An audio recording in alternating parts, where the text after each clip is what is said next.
Tulsi Gabbard showed up on her last day of work and chose violence, and I'm sad to see that she's going. Her husband has horrific kind of bone cancer. He's already gone to multiple surgeries, and she is departing her office as Director of National Intelligence to be with her husband as he suffers through, again, a potentially terminal bone cancer. It's awful. The two of them are lovely. And I really like Tulsi a lot, and she's done a lot of excellent work.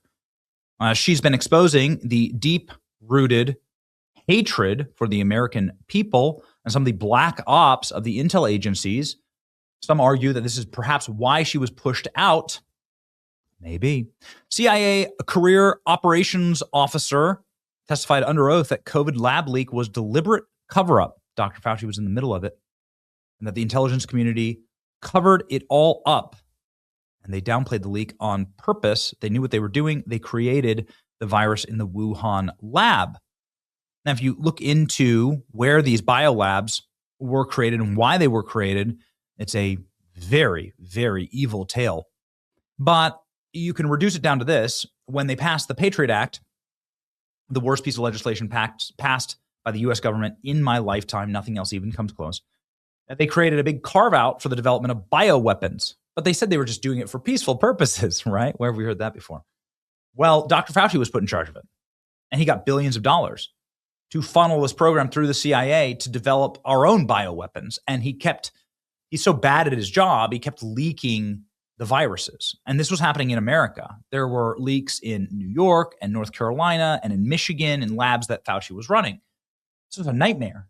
Luckily, he didn't cause like a full-scale pandemic, but he damn near poisoned the whole country. And so Barack Obama, not trying to give him any credit here, any logical person would do this, but it fell to Barack Obama to ban this style of experimentation and kick Dr. Fauci's out of the country, effectively. Dr. Fauci then moved his evil mutant experiments abroad and paid for all these labs through cutouts from the CIA. That's what happened. Tulsi Gabbard, on her last day, has effectively notified the public about all of the labs, the evil biolabs where they were doing mutant experiments, and it's bombshell stuff. Tulsi Gabbard confirms she's investigating more than 120 U.S.-funded biolabs around the world, 40 in Ukraine. Trump administration is securing rogue biological and nuclear threats worldwide. Here it is. This, of course, coming on the heels of a Fauci advisor being indicted by the DOJ for concealing COVID records. So it's all coming down to this. Here is Tulsi Gabbard. I'm releasing never-before-seen intelligence revealing the new evidence U.S. government was funding more than 120 biolabs in 30 countries, including Ukraine, with support of Trump's executive order to end federal funding of dangerous gain-of-function research. This is total transparency. The administration will identify where the labs are, what pathogens they contain, and what research is being conducted. You can see here the full press release. Until now, evidence regarding the full existence and funding of these laboratories had been known and withheld from the American people. Information surrounding the existence, history, locations, and funding of these U.S. biolabs has been intentionally covered up by evil people.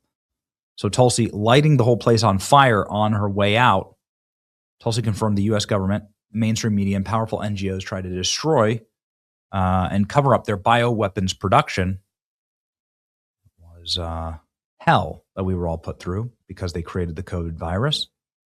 And this is why they came for Tulsi so hard. They did create the COVID virus. DNI, Tulsi Gabbard, dropped a bombshell. She's releasing evidence of taxpayers funding biolabs. Dangerous pathogens, vulnerable to attack. So here it is, Tulsi Gabbard with the Moab on her way out and the documents. Here we go. After months of searching through intelligence community holdings and files, today I'm releasing new evidence of long-standing U.S. government funding of more than 120 biolabs in over 30 countries. Now, these biolabs include labs in places like Ukraine, which could be at risk of compromise due to the ongoing Russia-Ukraine war.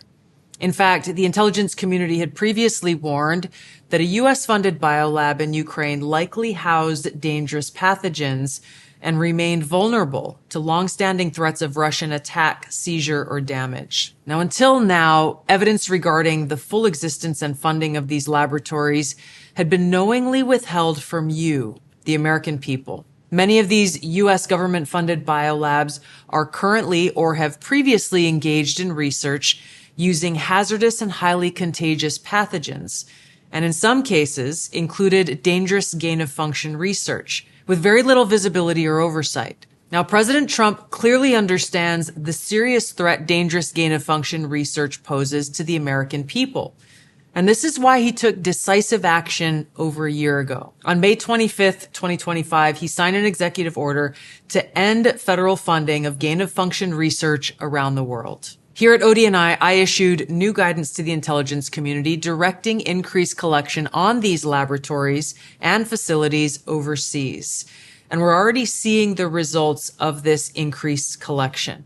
We're learning new details, for example, on clinical trials that are underway at these facilities and that are raising significant ethical, financial, and security concerns regarding the supposed public health initiatives and U.S. national security. Now, despite the obvious potential for catastrophic global impact that research on dangerous pathogens in biolabs can have, politicians and so-called health professionals like Dr. Fauci, as well as entities within the Biden administration's national security team, lied repeatedly to the American people about the existence of U.S.-funded and supported biolabs.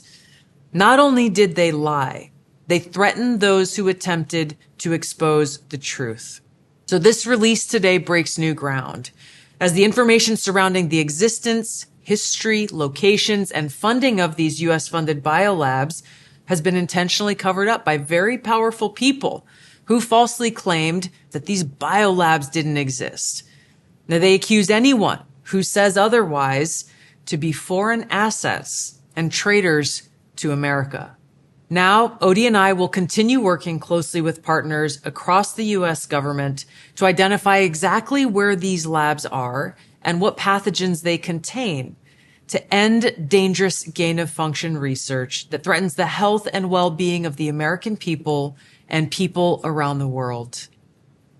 What you saw there is why I'm going to miss Tulsi so bad. That's why I'm a Tulsi fan.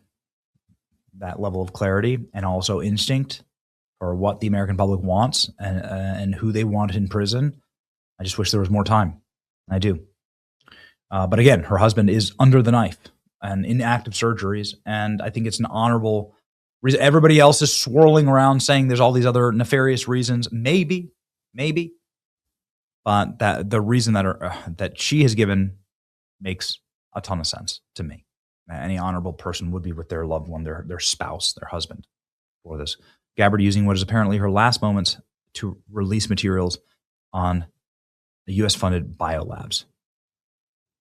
There you go. Politicians and so-called health professionals like Dr. Fauci, entities within the Biden administration, lied repeatedly about the existence of this. Will anyone go to prison? I'm not sure. There's a brand new guy named Jay Clayton, former chairman of the Securities and Exchange Commission, former head of Sullivan Cromwell, prominent successful law firms in the world, to be the next DNI. Jay Clayton is who President Trump has nominated now. I don't know much about him. I look forward to learning.